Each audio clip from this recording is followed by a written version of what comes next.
Hello again, everyone. I am Chris Sharon. This is the Citizen Sports Weekly for Wednesday, August 3rd, 2022. Robert Harding and Justin Ritzler with us. I'm back from vacation, back from a great trip to Philadelphia to move my daughter into her new apartment. So that was all done and everything. So we got some sports topics to talk about here. First one right off the bat, late last night, we heard of the passing of Vince Scully. I argue the greatest sports broadcaster of all time, not just in baseball, but I think if you say any sport for play-by-play, Vince Scully is the greatest.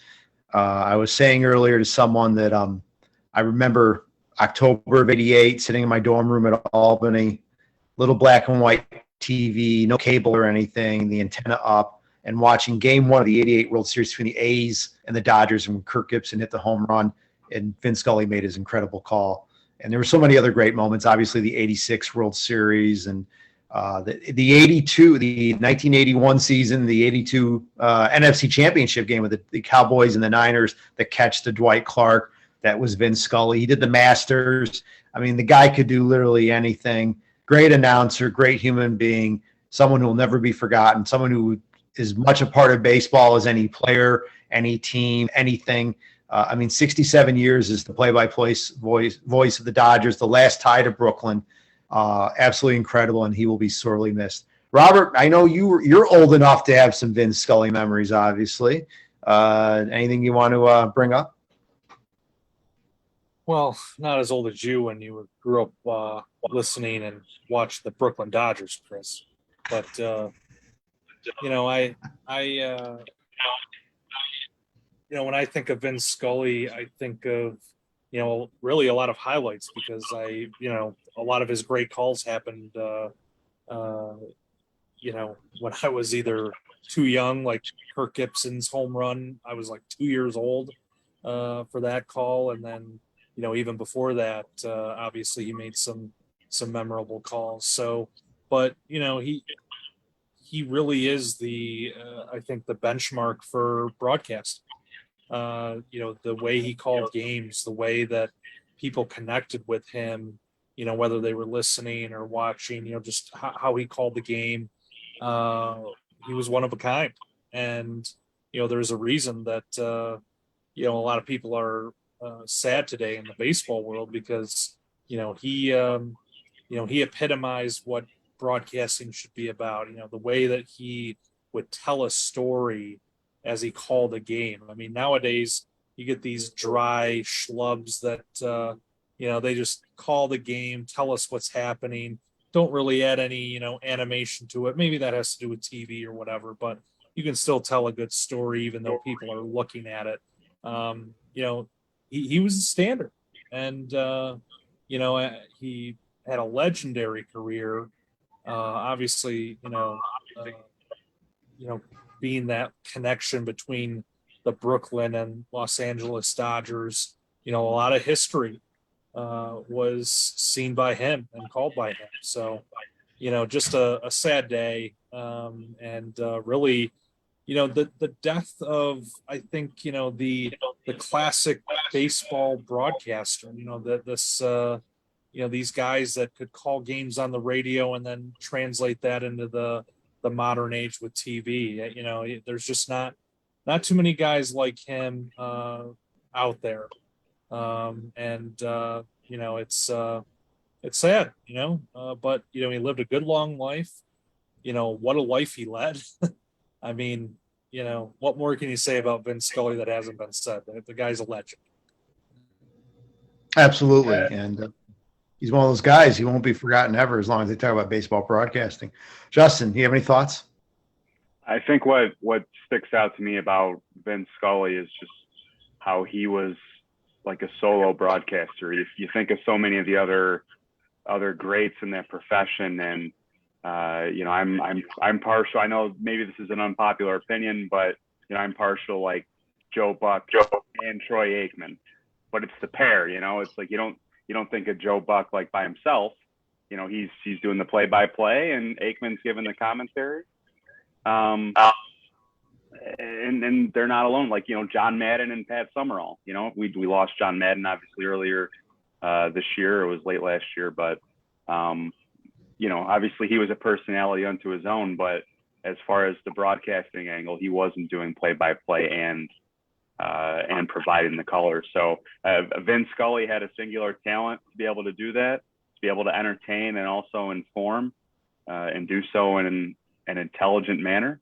I'll say I think one of my favorite baseball movies is a bit of a sleeper. It's not talked about as much, but it's For Love of the Game with Kevin Costner, and Vin Scully is in that movie as the play-by-play guy, as Kevin Costner's character is pitching a perfect game at Yankee Stadium.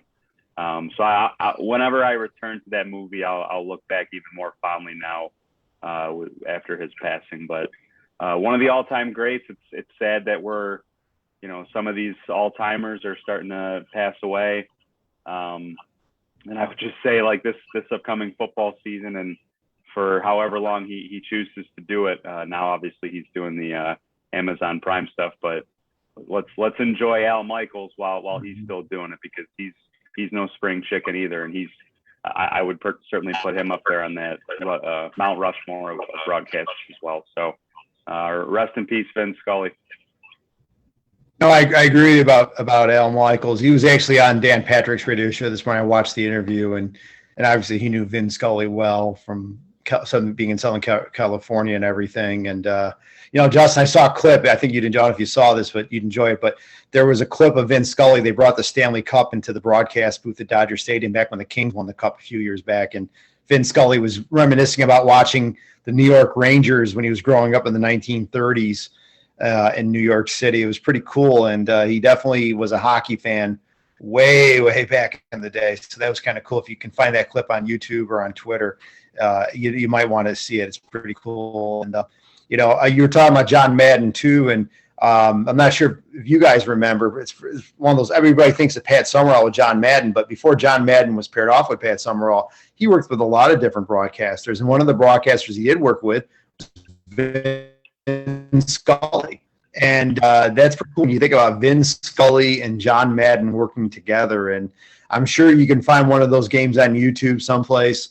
It'd be kind of cool to go back and watch one of those games when, obviously you don't think of Vin Scully as a football announcer, and John Madden was the John Madden that he was famous for years after, that he was kind of still coming into his own. And to kind of watch that game, one of those games, and kind of see their styles and everything. So, all right, so we'll move on to our next topic, and it is by a retired judge working for the NFL for 6 games.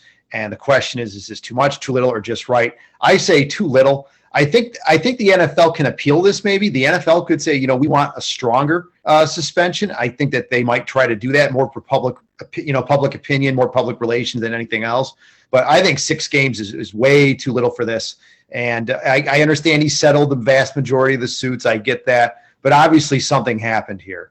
You're not just paying millions of dollars to women, for nothing. I mean, if you truly feel that you didn't do anything wrong, you'd still go to trial with this thing. And the fact there's also a few women out there that have not settled. This is still not a done deal, done case, whatever you want to call it. So I think 6 games is much too little. I think a longer suspension, at least a full season would have been, I think, appropriate.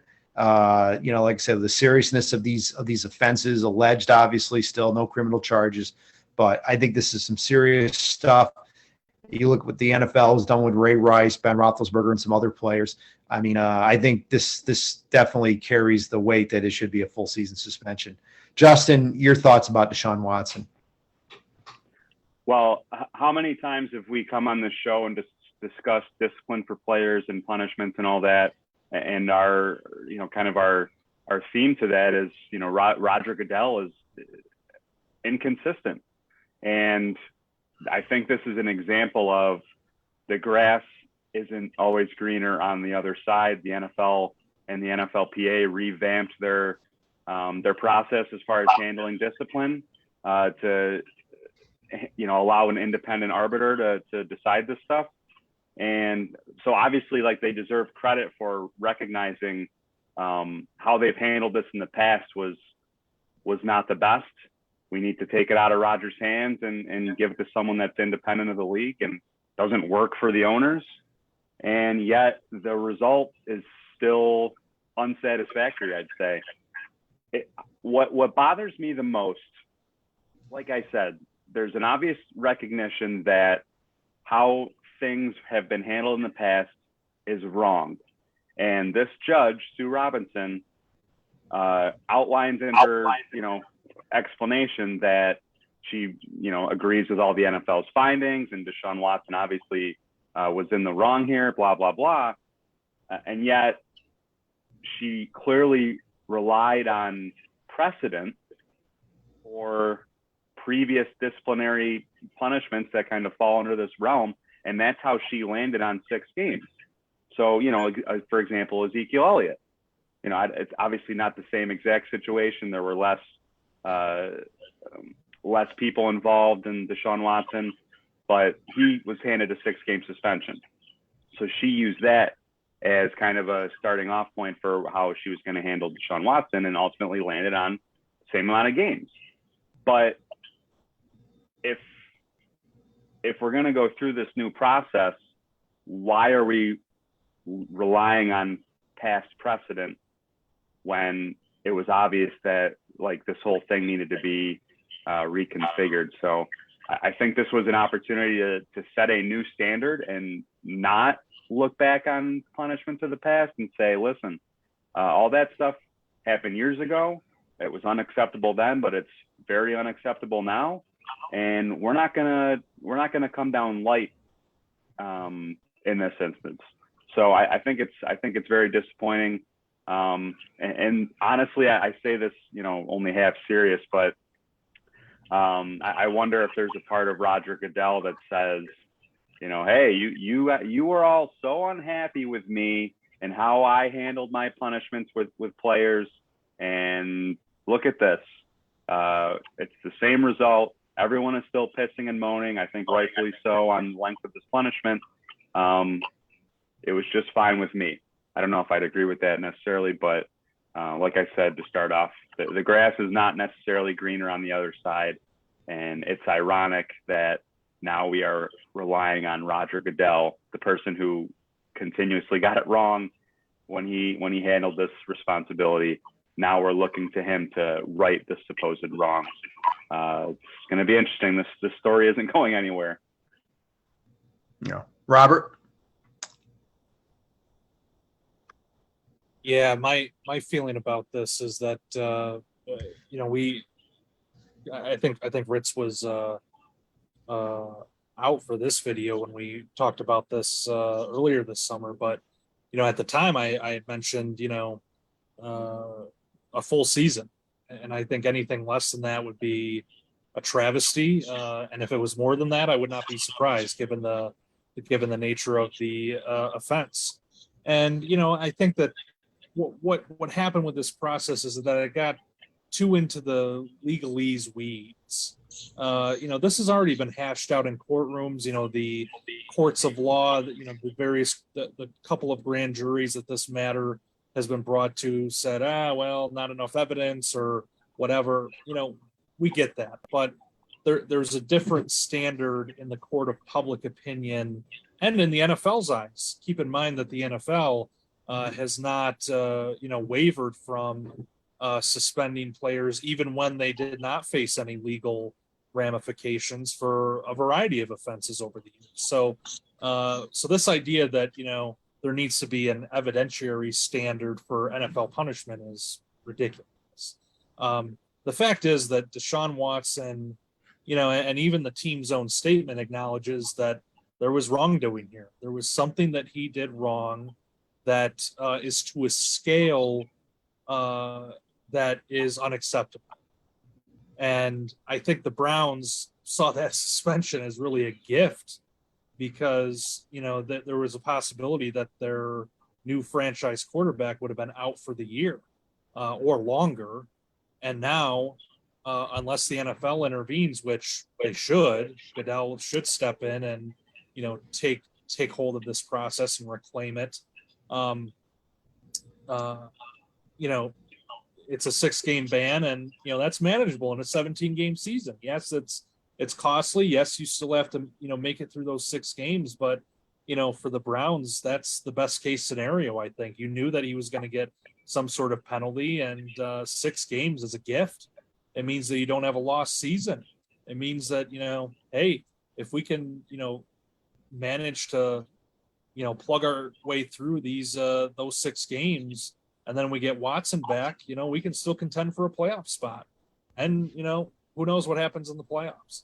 So I think that for a lot of reasons this was a farce. I know that there was a meme I saw, someone put together a meme showing like Josh Gordon, how many games he was suspended for weed. And then the Calvin Ridley suspension for gambling. Now, I know that the folks from your generation, Chris, gambling is bad. Wag of the finger. You can't gamble on sports if you're an athlete, all this other stuff. Well, the only person that Calvin Ridley hurt is Calvin Ridley. Deshaun Watson hurt 20-some women that we know of. Could be more. Who knows? And the idea that is treated less than, going out, being stupid, going to the casino and having a parlay that, yes, I get it, integrity of the game, all that nonsense. And we'll get into that with the Dolphins stuff. But, to me, when you're talking about offenses that harm other people, they need to be treated more, with the most severe penalty possible. All this other stuff can take a back seat. Gambling, give them 6 games. Give the weed users no games, because it should, it's getting legalized everywhere. Let's cut that crap out. But this needs to be treated more seriously. I still stand by it. I think a full season needs to be the penalty, if not more. And they can't look back and say, "Whoa, well, 2021, like a time served or whatever." That's not the way that this should work. That's not the reason he set out those games, by the way, either. So I think it's just time that Goodell takes back this process. Nice try, Judge. We get what crap you were looking at, but the NFL needs to stand up for itself and penalize a player who's a serial sexual abuser, rapist, whatever. I don't know. It's however you want to define it. That's him. No, I agree with you, Rob. All right, our next topic. Yes, of course. It's my Miami Dolphins looking pretty Chris, darn dumb again. Before you get yesterday, the NFL announced. The Dolphins, yeah. Chris. Are you guys familiar with the Kermit the Frog sipping tea meme? I'm sure you are. Yeah. It's pretty popular. So before Chris inevitably gets started on this probably 10-minute long rant on the Dolphins. No, won't be that long.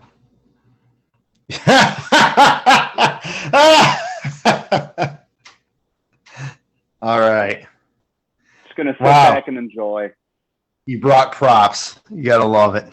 All righty. So the Dolphins have been punished for their tampering with Tom Brady and Sean Payton, the owner, good old Mr. Ross, Stephen Ross there. Why am I calling him Mr.? That's ridiculous. Anyways, him and Bruce Beal, who's one of the minority owners, who's the owner in waiting, have both been punished and fined for their roles in tampering. And then the NFL conveniently said its study found that there was no tanking in 2019. Yeah, right. There was plenty of tanking in 2019. Okay. This is the point where I think the NFL has egg on its face. Okay, so yeah, they're going to go hard after Ross and Beal for the tampering, okay, which is legit. But the Dolphins aren't getting anything except for a slap on the wrist, possibly, for the tampering. I'm not the tampering, the tanking. I mean, yes, first-round draft pick is a huge one next year because they have 2 first-round draft picks. They lose one of them. It was a third-round pick in, I believe, 2024. So, yeah, the draft picks hurt, no doubt about it, especially the first one. But come on. We all knew the Dolphins were tanking. Look, I'm a Dolphins fan.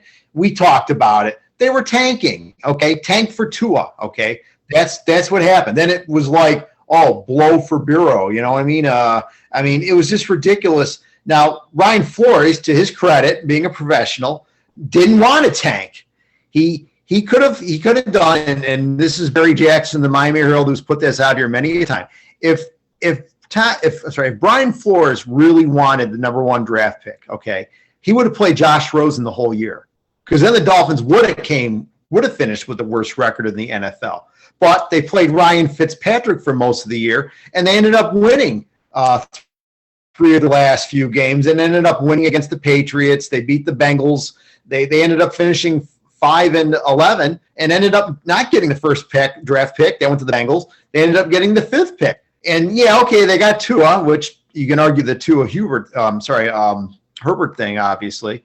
But we all knew the Dolphins were tanking. But Brian Flores, just basically decided not to pay attention to it and decided to use Fitzpatrick instead of Rosen. So, I think that was the biggest issue, is that the Dolphins were not trying to be competitive. They gutted the roster. They traded Laramie Tunsil to the Texans for all those draft picks, which, again, teams do that from time to time. We'll give you that. We've seen the Astros do that in baseball. We've seen other teams do it in other sports. But it's obvious the Dolphins were tanking. They're trying to get the best draft pick they could, and, of course, it didn't work out. Burrow went to the Bengals. The Bengals have been to the Super Bowl, have a pretty bright future. The Dolphins, to their credit, we don't know about McDaniel, how good a coach Mike McDaniel is going to be yet. We don't know how good Tua is going to be yet, but they have improved the team, the offensive line, the skill weapons with Tyreek Hill. So, look, from the standpoint of public embarrassment, yeah, it's embarrassing. But, from a competitive standpoint, the Dolphins are going to be fine this year. And in theory, they should be fine going down the road, even losing that extra first-round draft pick. But, again, it's Dolphins ownership, Stephen Ross looking like an absolute buffoon, not having learned his lesson from way back in 2010 when he first bought the team, and he went after Jim Harbaugh instead of firing Tony Sperano first, and had egg on his face and had to give Sperano a contract extension, and then fired him the following year anyways, because Sperano, rest in peace, was not a very good head coach. Sorry. But, you think he would learn. You think he would learn from some of these embarrassing chapters. Bullygate, okay? That's a Stephen Ross production, okay? Not directly responsible for, but he owns the team. He's responsible for what happens with the players and everything, okay?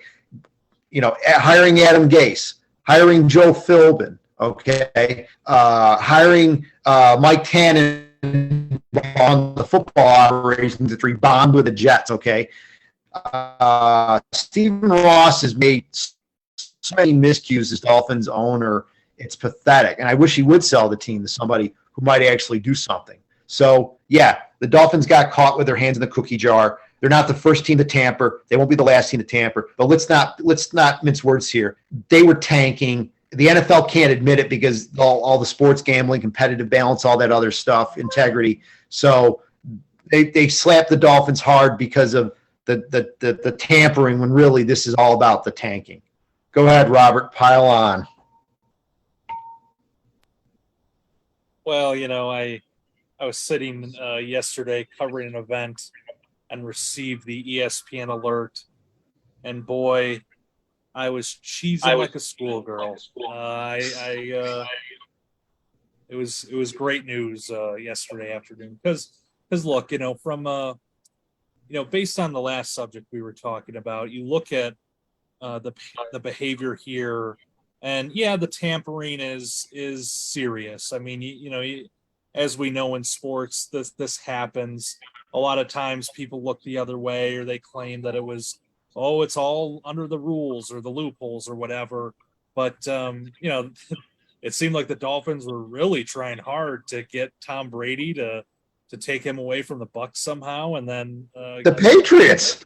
The Patriots, yeah, whatever. Both of them. And then enlist the services of Sean Payton, which obviously he was with the Saints for a long time until the end of last season. So, that part of it is worthy of punishment. But yeah, the idea that that there was no that there was no tanking is just laughable.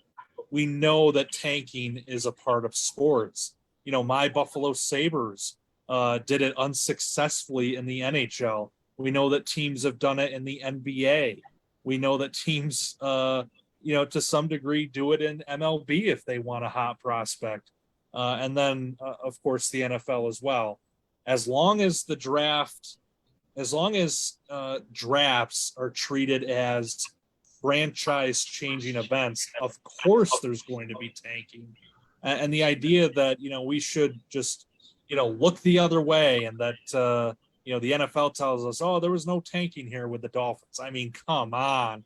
Anybody that watches football knows that, that team, wanted to lose because they wanted to maximize their opportunity to get a quarterback. And, they landed in a spot where they picked Tua, but, still, I think they're still looking for a franchise quarterback, if you ask me. So, he's certainly no Joe Burrow. He's certainly no Justin Herbert. So I think that the Dolphins, there's a lot there to unpack. And, my feeling is that, the punishment in this case, I think, does fit the crime. I've seen some Dolphins talking heads say Stephen Ross needs to give up the team. I mean, look, if the NFL is going to force anybody's hands to give up a team, it's Dan Snyder. I think Stephen Ross is going to have to wait in line. But yeah, get these shady owners out of the league. Clean up the league. Force their hands to sell. We saw it with Jerry Richardson and the Panthers. That was obviously a little bit of an extreme case, but I think that the NFL starts needing to look at their owners and say, look, there's an expectation of certain behaviors. And once you get into certain egregious conduct, there needs to be a process for where they could say, look, we don't want you in our league anymore because you're embarrassing us or you're running afoul of the rules too much. In Stephen Ross's case, I think he's walking a tightrope here because these are serious allegations that were made. A lot of them were proven. They look the other way on the tanking thing. But if I'm Stephen Ross, it's not a comfortable spot to be in right now. I think that he's going to be under a microscope for a long time. Justin? Well, Chris, you outlined several instances of the Dolphins' issues, we shall say, in the last decade.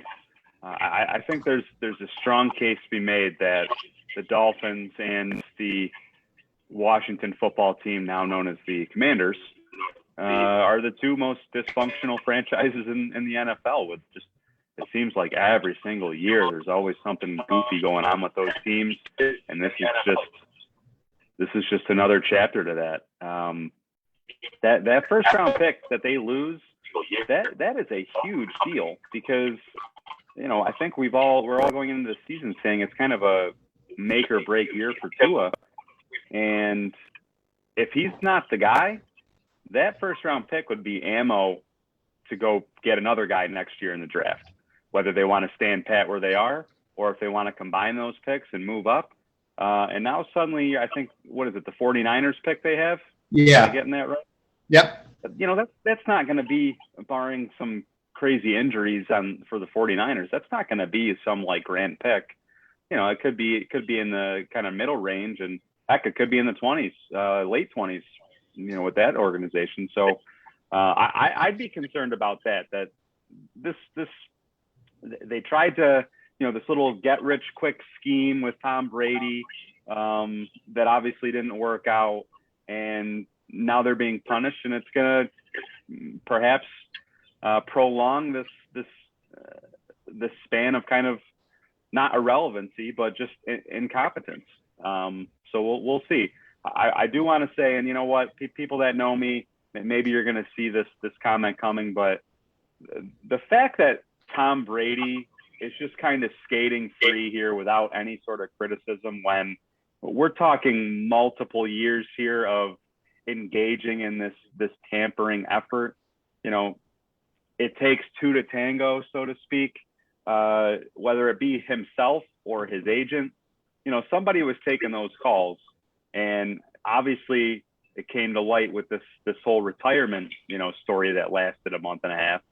Tom Brady was interested in joining the Dolphins and taking on whether it be a minority ownership position or being involved in the front office somehow. He was interested in that.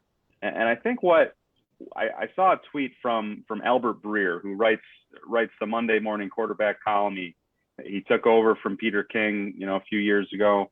And he sent out a tweet earlier today, basically saying Tom Brady was justified in his involvement in this because, year after year after year, he took a discount from the Patriots and didn't try to get top dollar, blah, blah, blah. He always left them a little salary cap relief when he didn't have to. So he's justified in looking elsewhere for a team to play.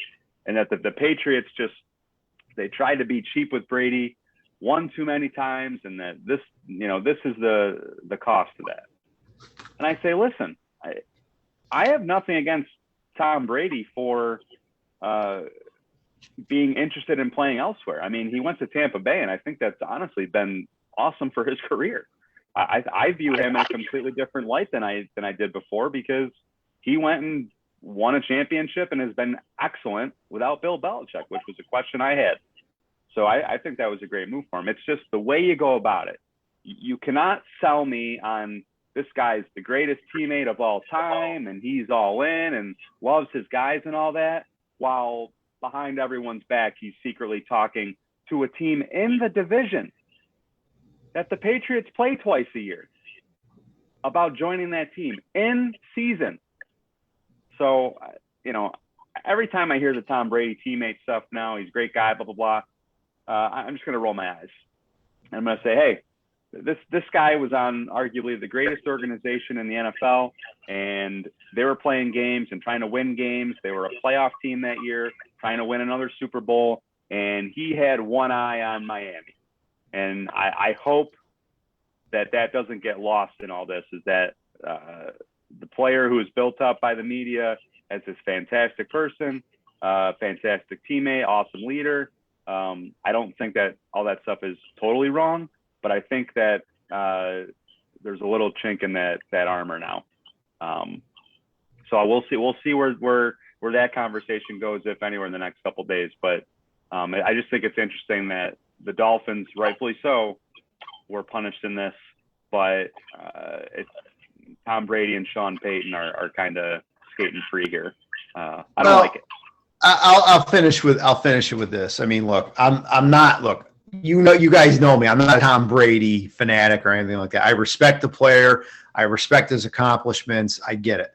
But I mean, look, if a team if a Dolphins employee, like the owner or the owner to be, calls Tom Brady's agent and says, hey, we'd like to talk to you about possibility of Tom Brady coming to Miami, and the agent says, no, he's under contract to this team, we can't talk, then I don't have any fault with Tom Brady for this. Now, if Tom Brady's agent says, even though we're under contract to the Patriots or we're under contract to the Buccaneers, we'd like to know more, then yeah, absolutely, you could make a case for, like, okay, it takes two to tango, and that definitely I think could justify some of this. But look, when is a player ever going to get punished for tampering? I mean, being involved in tampering. I can't ever remember this happening. So, but look, the Dolphins, like I said, they screwed up again. Stephen Ross screwed up again,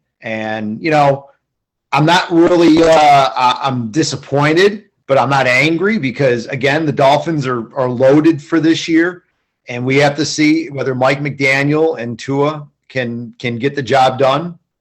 Yeah. And if they can do it, then I mean, this is going to be basically, I don't want to say a footnote, but it's basically going to be like a speed bump. But we'll see what happens. I mean, look, I still want to see the proof, okay? I'm not saying that Mike McDaniel is going to be a great head coach. I need to see it. Yeah, he's great in the press conferences. He seems hip and everything. He says the right thing. He's funny. He does a selfie with the team's beat writers and all the other, media people before training camp started. That's nice and everything. Don't get me wrong. you want to at least have a nice person to ask questions to as the coach. But ultimately, he's going to be judged on whether he wins games and whether the offense puts points on the scoreboard. And that's what it's going to come down to, just like every other coach the Dolphins have hired since Don Shula was forced out back in beginning in 1996. And, McDaniel might be a great guy and a buddy type person and everything else, but he's got to win football games. And unlike most first-year coaches, he doesn't get a honeymoon. He's expected to win right away. And that's what's going to be interesting to see, that if he doesn't win right away and they don't make the playoffs, Sean Payton, I believe, would be a free agent, I think, after this coming season. I'm not 100% sure. Would the Dolphins continue to do this? Or would maybe the Cowboys, Mike McCarthy, maybe he's not back after this season if the Cowboys don't go deep into the playoffs. And Sean Payton, he's a former Cowboy assistant. He's got roots to the Cowboys. Would the Cowboys go after him? So it'll be interesting to see what happens. And then Tom Brady, look, the guy's going to quit eventually. He can't play forever. No, you guys know, no one plays forever. He's going to eventually see some, degradation of his skills and everything. He's eventually going to want to retire. I wouldn't want a 46-year-old Tom Brady if I'm the Dolphins. I'd rather have a younger quarterback, and I'm not saying it's going to be Tua. It could be somebody else next year. Maybe they go after a free agent. Maybe they make a trade for a veteran.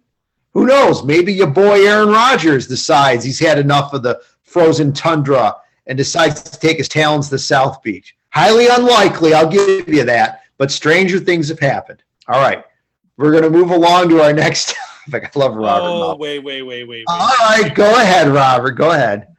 You cannot tell me that your bum franchise would rather have a 20-something quarterback with no arm, which you have now, than whoa. Tom Brady at 46 years old with half his arm. Come on. Brady is a seven-time world champion. This is why the Bucs got him a couple seasons ago, even though he was in his 40s. Until he shows that his skills are declining so much that he cannot play anymore, this guy's still playing. He's coming out. He's 45 years old now. He's out there. He looks like he's 35. And, I don't know. Obviously he's not going to play forever. I think at some point, your body's going to degrade, but I would not be surprised to see this guy play till he's 50. That's just Tom Brady. No way. He's not playing till he's 50. He's not playing till he's 50. Hey, George Blanda. Let's not forget that people said he wouldn't be playing at 45 either. So that's true. I give you that, but 45 and 50 are two different things. Let's put it this way. I'm closer to 50 than you two guys are, and I can tell you this. I can't imagine, playing a contact sport like football where you're taking shots. Now, look, Tom Brady's in great shape and everything. He eats right. He works out. He's 6 foot something. I get that. He's a professional athlete. He's different than the average person. But, man, eventually your body, it's going to start to take an hit. You can't take those hits. And I'm sorry, he's going to get hit.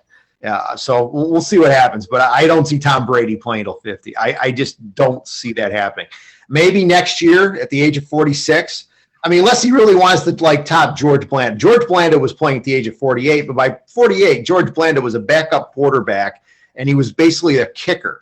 Okay, it wasn't like he was starting every game, playing every game.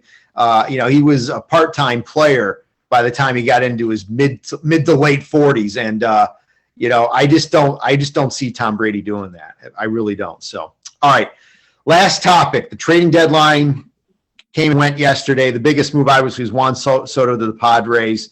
It's easy to forget that baseball does have a different playoff format this year. Robert probably remembers it pretty easily. Justin remembers it.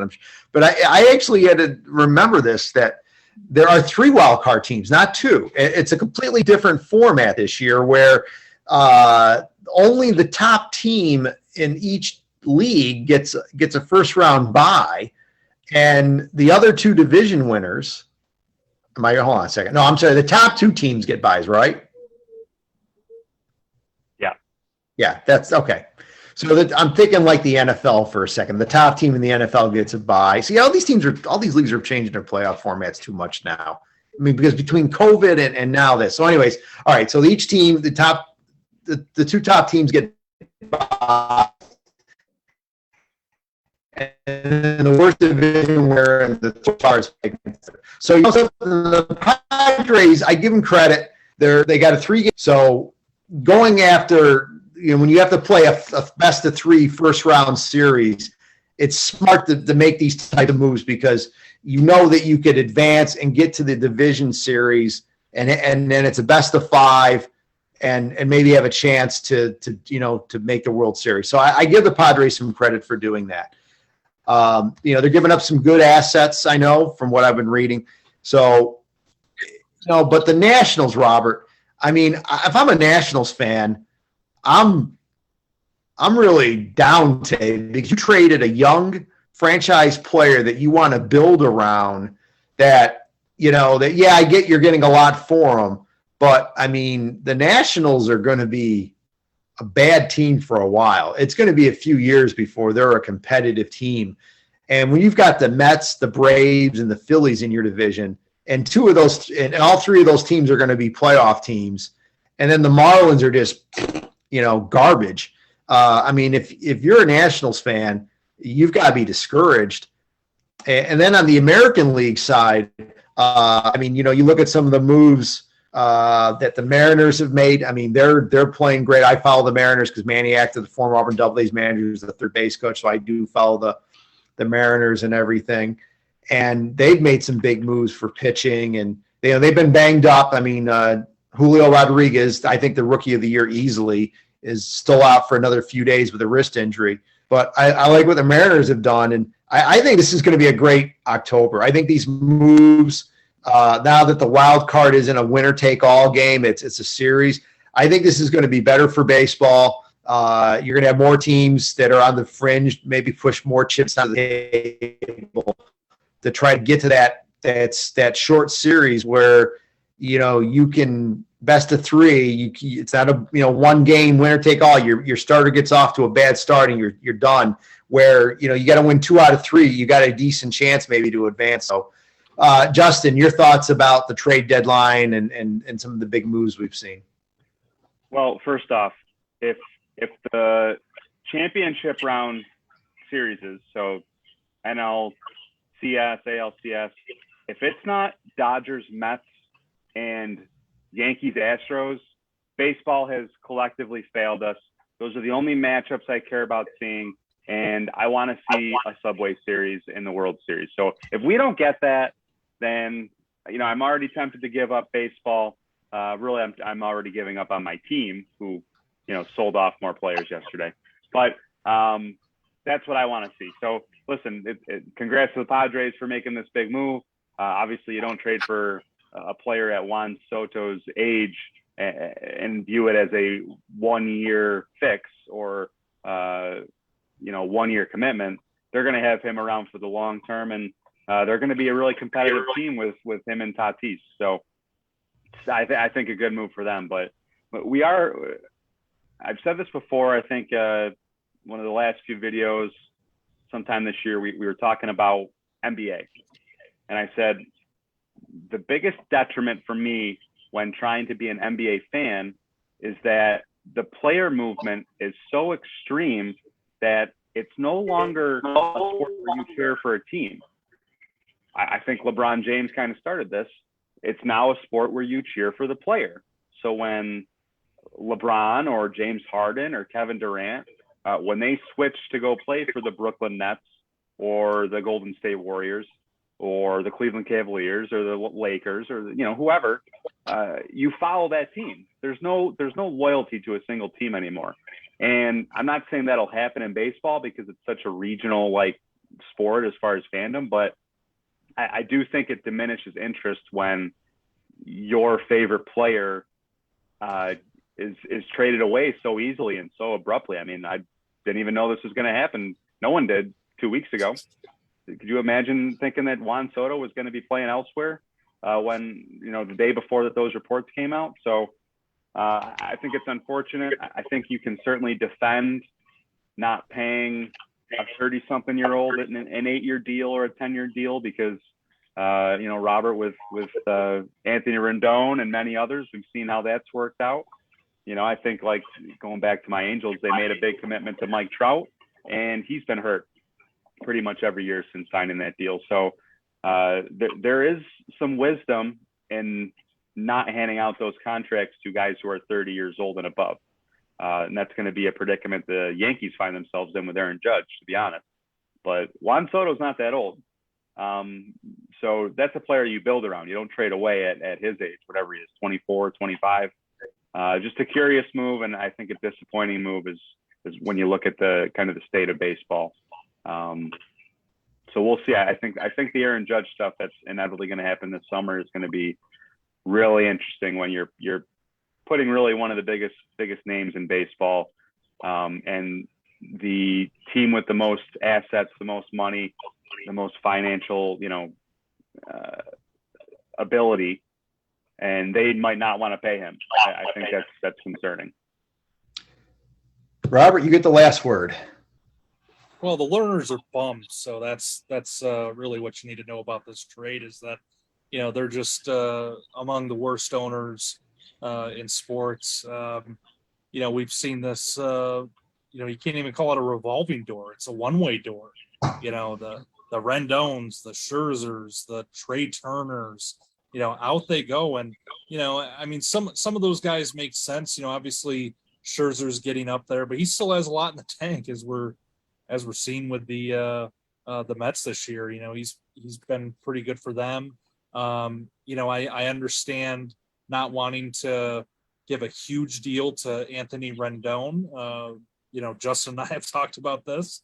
That given his age and at that point, it was a bit risky. But guys like Trey Turner, guys like Juan Soto are guys that you should be investing in long term, and they just let them skate. And I get that you get these prospects in return, but you're giving up a sure thing for a lot of uncertainty. As Justin knows better than I do.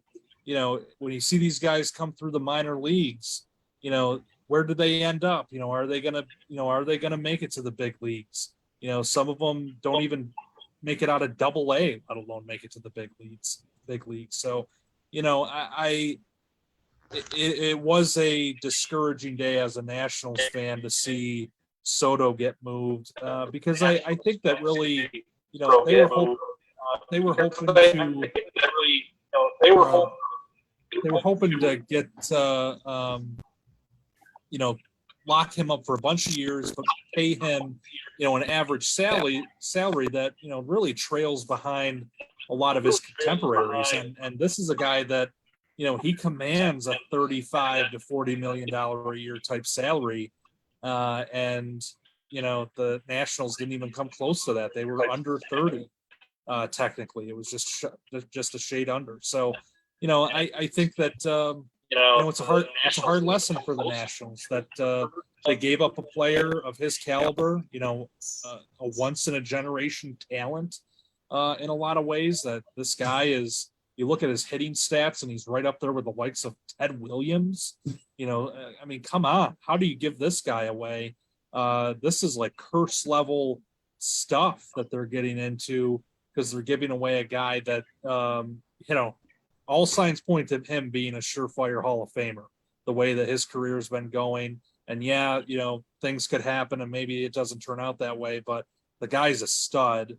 He's one of my favorite players ever because of the way that he carries himself, and he loves the game, and he excels at it. And they just gave him away for a bunch of nobodies that haven't proven anything yet, and maybe won't. So that it is disheartening. But for the Padres, it's a huge win. That team is going to be stacked. They've got Soto out there. They got Josh Bell in that deal too. He's not, he's no Juan Soto, but he's a solid player, solid switch hitter. And then they're going to get Tatis back soon. It's crazy. That team is going to have a pretty good lineup, and if they can get some results from the pitching, side of things, they got Josh Hader, the closer there, arguably the best closer in baseball. They look like a team that could threaten the Dodgers and the Mets, down the road here. Now the question is, last year everybody was high on the Padres, so we'll see what happens in September and October. But that's a team to watch for sure. And Soto and Tatis, man, what a duo that is. The Padres really lucked out. Yeah, it'll be interesting to see how the pennant races finish up and everything. So, all right, gentlemen, as always, an honor and a pleasure to speak to you and to see you. And, of course, we thank our viewers for tuning in and watching us. Robin, if you're watching, hi. We appreciate your support. We have a very loyal fan, Robin Ross. She watches all of our videos, so we appreciate her tuning in to watch us. So, all right, folks, thanks again, and we'll see you next week.